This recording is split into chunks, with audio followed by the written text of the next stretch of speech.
மயிலாடுதுறை மாவட்டத்தில் பருவநிலை மாற்றம் காரணமாக உளுந்து பயிர்கள் பூச்சி நோய் தாக்குதல் ஏற்பட்டு பாதிக்கப்பட்டுள்ளதால் விவசாயிகள் வேதனையடைந்துள்ளனர். மாவட்டம் முழுவதும் சுமார் 50,000 ஏக்கரில் உளுந்து பயிர்கள் சாகுபடி செய்யப்பட்டுள்ளன. அதிக பனிப்பொழிவு உள்ளிட்ட காரணங்களால் உளுந்து மற்றும் பயிறு செடிகளில் நோய் தாக்குதல் மற்றும் பூச்சிகள் தாக்குதல் அதிகம் காணப்படுகிறது.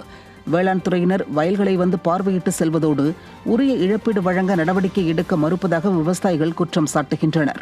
ஒட்டுமொத்தத்தில் திராவிட மாடல் ஸ்டாலின் அரசு விவசாயிகளை வஞ்சிக்கும் ஒரு அரசாகவே உள்ளதாக குற்றச்சாட்டு எழுந்துள்ளது.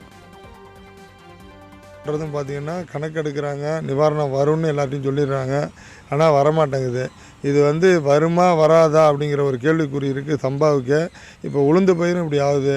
ஏதாவது தமிழக முதல்வர் கவனத்தில் எடுத்துக்கிட்டு விவசாயிகளுக்கு ஏதாவது விடுகாலம் பிறக்கிறதுக்கு வழி பண்ணுவாரா, இல்லை விவசாயிகளுக்கு கை கழுவி விட்ட விவசாயிகளுக்கு எதிரான அரசுங்கிற ஒரு நிலைமைக்கு கொண்டு போய் விடுவாரான்னு தெரியாமல் தான் விவசாயிகள் டெல்டா பகுதியில் நாங்கள் எதை நினச்சி விவசாயம் பண்ணுறதா, இதோட விவசாயத்தை கைவிடுறதாங்கிற நிலைமையில் உட்காந்துருக்குறோம். அதுதான் விவசாயிகளுடைய வேதனைக்குரிய நிலைமை.